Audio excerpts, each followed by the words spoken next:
All right, let's just jump right in. We're going to talk about something that touches every single one of us: money. But probably not in the way you're used to. We're about to unpack why your success with money has way less to do with math and spreadsheets and a whole lot more to do with what's going on right up here in your head. You know exactly what I'm talking about, don't you? That sinking feeling, that little voice that just whispers, why isn't this working? I work my tail off, I earn a decent living, so why don't I feel secure? It's a feeling almost all of us share, and frankly, it's exhausting. But what if the real source of that panic isn't what you think it is? And this right here is the absolute heart of it all. The source of all that financial stress? It's usually not about the numbers on your paycheck or your budget. Nope, it's your psychology. It's all those invisible stories about money that are constantly running in the background of your mind. I love this quote from Morgan Housel because it just completely flips the script. It's a real game changer. It tells us that financial success isn't for geniuses. It's not about your IQ. It's about getting a handle on your own behavior. So let's really get into the nitty-gritty.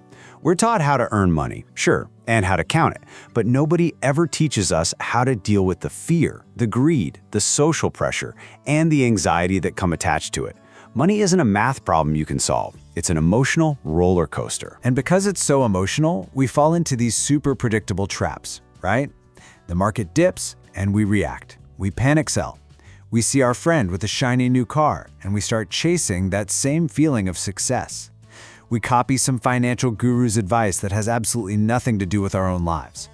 These behaviors, not how smart we are what's really holding us back. Okay, to really make this idea stick, let's dig into a simple story.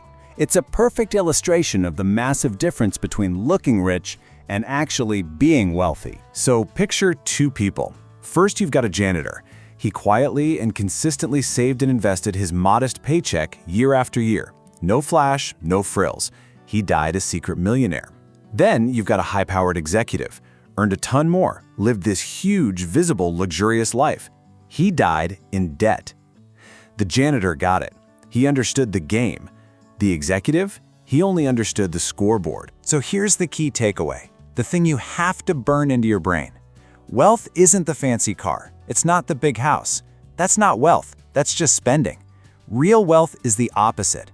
It's the car you didn't buy. It's the money that's working for you in investments, buying you freedom, buying you options. It's totally invisible. And that brings us to a really powerful psychological question. I mean, if true wealth is invisible, why are so many of us completely obsessed with showing it off? Well, the answer lies in something I call the self-worth trap. Just stop and think about that for a second. That constant pressure to keep up, to have the right stuff, to look successful.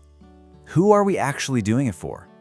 The honest truth is, it's very rarely for ourselves. The self-worth trap is this toxic idea we just sort of absorb from society, this belief that our bank account is a scorecard for our value as a human being.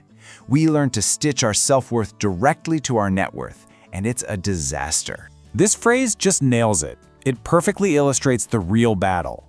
When you're feeling jealous of your neighbor's new kitchen, you're not actually competing with your neighbor. You're competing with that nagging internal feeling of not being good enough. The stuff is just a temporary band-aid for that feeling. So this really forces you to make a choice, a critical one. Are you designing your life around the appearance of wealth, or are you designing it for the reality of freedom? Because let's be honest, most of the time, you can't have both. Okay, so if chasing the appearance of wealth is a trap, what's the way out? The solution is surprisingly simple, and it has nothing to do with complicated financial strategies.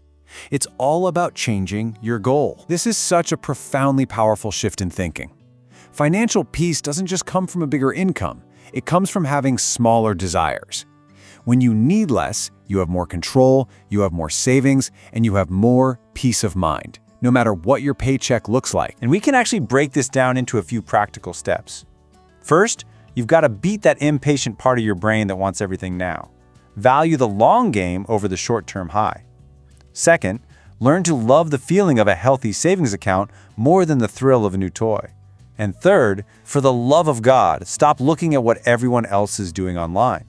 Build a plan that fits your life, not some curated Instagram fantasy. Let's just go ahead and redefine success. The real flex isn't a luxury car. The real flex is the ability to walk away from a job you hate. It's the freedom to take a month off to travel. It's having the power to say no to things because you are financially unbreakable. Now that is real power. And this all leads to one final crucial piece of insight. You don't have to be a perfect, emotionless robot with your money. That's not just hard, it's impossible. The goal is so much simpler and so much more attainable. Just be reasonable. So what does reasonable even look like? Well, it's not about being rich. It's about being stable enough to handle it when life throws you a curveball.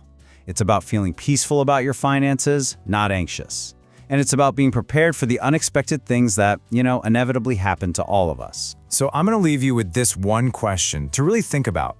Every single dollar you spend or you save, it's a vote. It's a vote for a certain kind of future.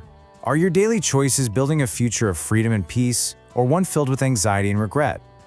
The psychology of money isn't just about getting rich, it's about getting wise. And maybe, just maybe, the wisest choice you can make is to start building a life where you are finally truly free.